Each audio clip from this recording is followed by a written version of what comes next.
Hi everyone, welcome back to Nasima's cooking recipe. প্রতিদিনের মতো আজকেরও চলে এলাম দারুণ মজাদার একটি রেসিপি নিয়ে আপনাদের সামনে। আমি প্রতিদিন চেষ্টা করি খুবই সহজভাবে এক একটি রেসিপি আপনাদের উপহার দেওয়ার জন্য। আজকের তেমনই একটা সহজ রেসিপি নিয়ে এসেছি, ক্যারামেল মিল্ক পুডিং। মাত্র 3টি উপকরণ দিয়ে এত সুন্দর একটা পুডিং খুব সহজেই বানিয়ে নিতে পারবেন আপনারা। তাহলে চলুন রেসিপিটি একবার দেখে নিন কিভাবে আমি এই মিল্ক পুডিংটি তৈরি করলাম। প্রথমেই গ্যাসে একটি আমি কড়াই বসিয়ে দিয়েছি, তার মধ্যে দিয়ে দিচ্ছি আমি 3 টেবিল চামচ চিনি। সেই সঙ্গে এখানে আমি অ্যাড করে দেব 1 টেবিল চামচ মতো জল। এখন এই চিনিটা মেল্ট হয়ে ক্যারামেল হওয়া পর্যন্ত অপেক্ষা করব। আস্তে আস্তে করে চিনিটা মেল্ট হতে শুরু করবে।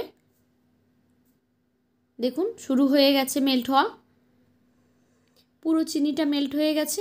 এখন সুন্দর একটা গোল্ডেন কালার হওয়ার অপেক্ষায় আছি। যতক্ষণ চিনিটা ক্যারামেলাইজ হয়ে খুব সুন্দর একটা কালার হবে ততক্ষণে আমি এখানে একটা কাপে জল নিয়ে নিয়েছি, হাফ কাপ।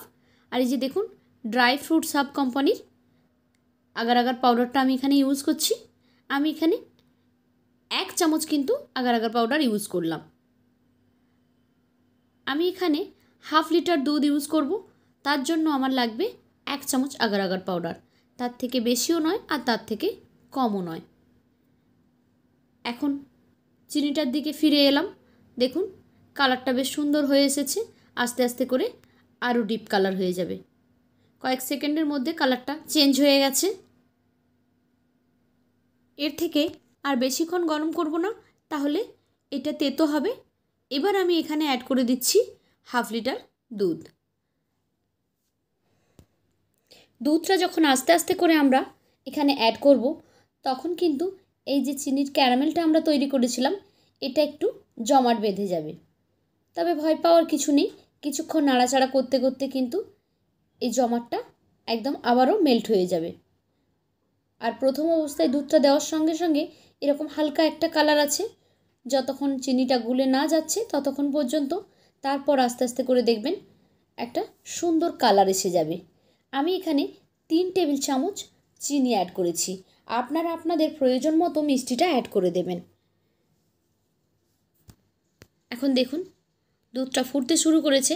আমি এখানে দুধটাকে 5 মিনিট মতো ফুটিয়ে নিচ্ছি। ততক্ষণে একটু দুধটা ঘন হয়ে আসবে।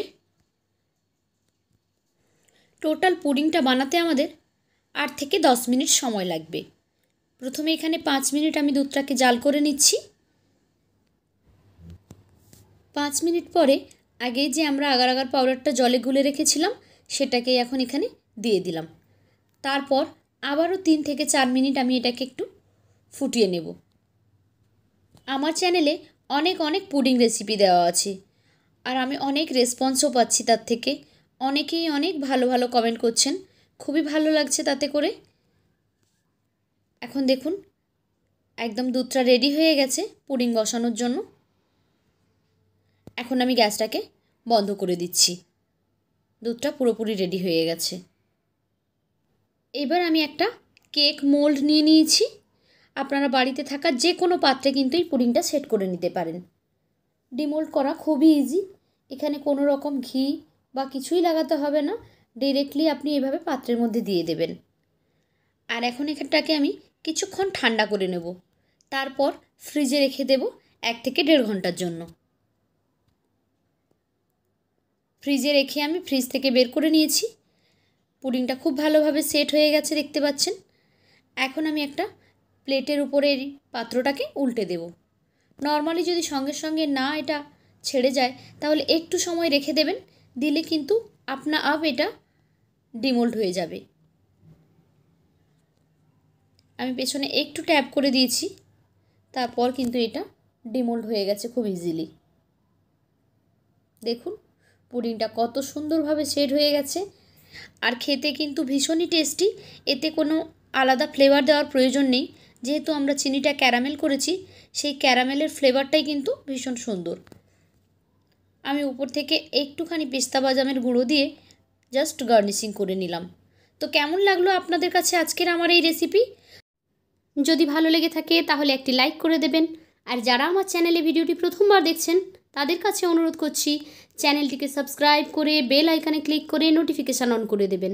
তাহলে যখনই আমি কোনো নতুন ভিডিও আপলোড করব সেই ভিডিও নোটিফিকেশান সবার আগে পৌঁছে যাবে আপনাদের ফোনে। তো আজকের মতো বিদায় নিচ্ছি। ফিরে আসবো অন্য কোনো দিন অন্য কোনো নতুন একটি রেসিপি নিয়ে। ততক্ষণ সবাই ভালো থাকুন। টাটা।